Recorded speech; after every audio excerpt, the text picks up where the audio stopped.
Hey there and welcome to Matt's Garage. Well, today we're going to be replacing the Watts link, also sometimes referred to as a bell crank. And the way to test that is to grab here and just pull the body back and forth, like side to side, because that holds the axle centered. So when you hear that play in there, you can hear that. So you're hearing a worn out Watts link there. And we're also going to be replacing the links, the rear links here that go up there. They're 18mm up there. This is a 21, and these are 18, and this is 18. So you don't need many tools, but one other tool I highly recommend. The job will be a real struggle if you don't have one of these. It's a basically a tie rod separator tool, and it works really good to get these links off the Watts link. Anyways, I already went ahead and cleaned up these threads and put oil on them because I live in the Rust Belt here. If you're in California or something, this will probably come apart pretty slick, but it can be a bit of a battle if it is rusted up. Just get on there with a ring wrench. I don't want to damage my ratchet. Okay, so now you just work the bolt out, and the whole assembly will drop down, so it's a lot easier to get the other arms off there. So close. There we go. Okay, now there's just this plastic cover on the upper one, and you just work it around and pull it off.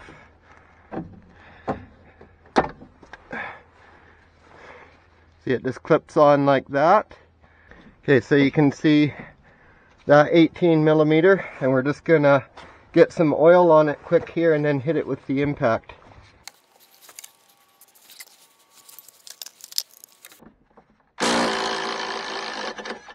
So there's one off. They're nylock nuts, so without an impact they're a bit of a pain. Okay, now we're just gonna use this tool to separate them out. You just put this forked piece on the boot side there, and then the other piece, you can't see it from this angle, but this right here goes right on top the stud, and it'll press the stud back out. So you can hammer on that face and hammer the tool in, and just make sure you oil up the threads before you use this tool. Sometimes just forcing the tool in there will actually break it loose, but if not, there we go. Simple as that, and that arm is off of there.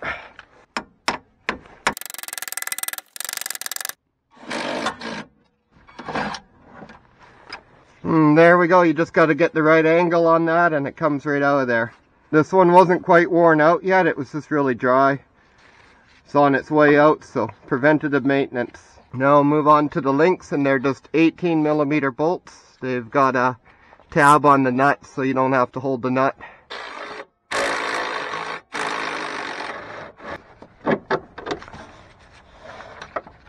There we go, and you might find it a little easier with the wheel off, but I don't really. I just like doing it from underneath like this. See, it's just like a tie rod on the end, and it just wears out just the same, so normally it will wear out 1 or 2 Watts links in the time it actually takes to wear these out, in my experience.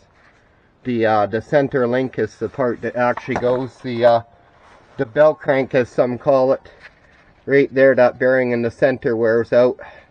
Well, this side I pretty well got to get at by hand. You can't really get, if you took the spare tire out, you could get an impact up here, but that's just not worth it, so. If you kind of reach up behind and hold the tab on the nut when it comes loose like this so it doesn't flop back and forth, that'll save you some ratcheting and get it off a little quicker.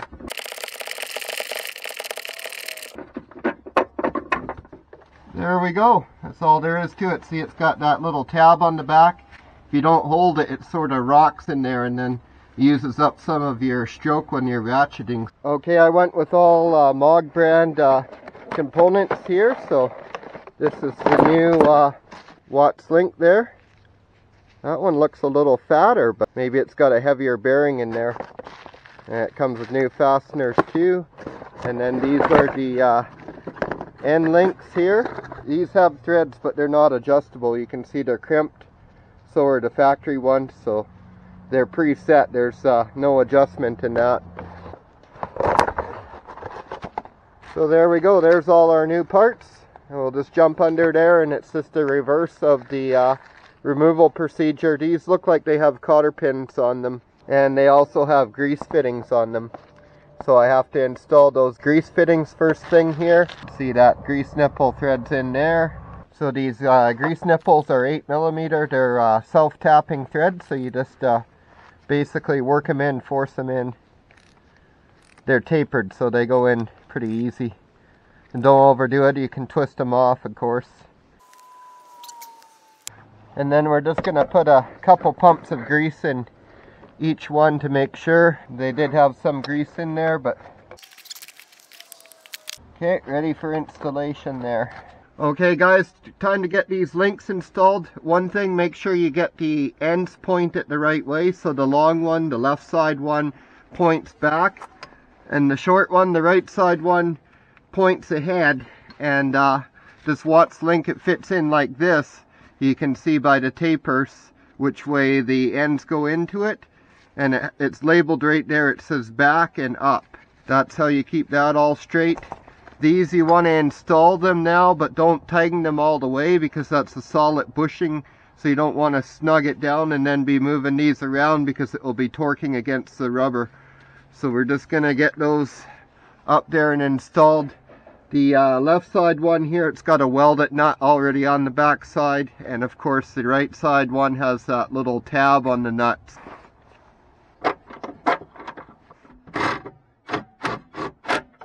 You can see that still moves freely. And you got that tab to worry about on this side. So now we'll install the Watts link, and I'd just like to install it onto the end links first. So we'll start with the upper one here. And don't forget, the upper one has that piece on there, goes on like that. And one of the new castle nuts on there.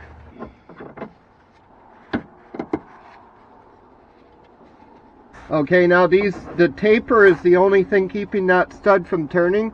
So what I like to do is I'll tap this into the Watts link just to set the taper, and then that'll hold it while I impact the nut tight.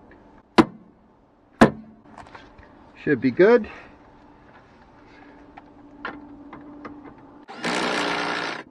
There we go, and I'll check that by hand, but I'm sure that's good and tight. I'll just make sure that the cotter pin hole lines up. So that's how you properly fold your cotter pin in there. And I'm going to do the same thing on the top. My lights are going kind of dead here, so I'm going to just do that off camera, but you just have to fit that cap back on after. This cap there. And then I'll get back with you when we tighten up the center bolt here. And then the one other thing that's not a bad idea to do is wheel alignment, just depending on you know, if you're replacing all these, it could be small variances in that. Okay, well, one thing to note, to get this cover on, I had to leave the cotter pin out, because the cover has a little piece that slides down over the nut too, so it wouldn't fit with the cotter pin. But I'm pretty confident that nut's not going anywhere. The cover kind of holds it snug too, because it does, it snugs down over that nut. Now we're just going to get that long center bolt in.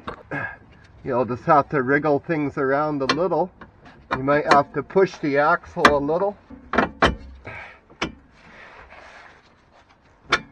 And then don't forget your big washer there. And then we got a brand new nut included with our new Watts link. That nut doesn't fit very good. Oh, it's a locking nut.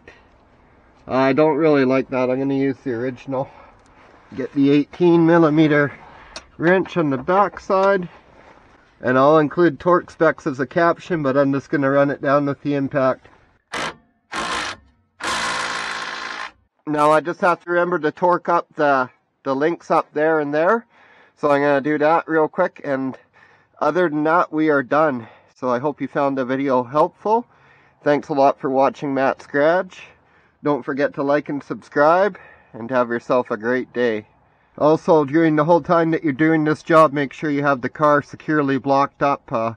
I've got jacks and blocks and blocking under the front wheels to keep it from rolling, everything. And then I shook it real good, because you got to pull around a lot on the car to get this accomplished. So if it's not stable, it's going to end up falling on you.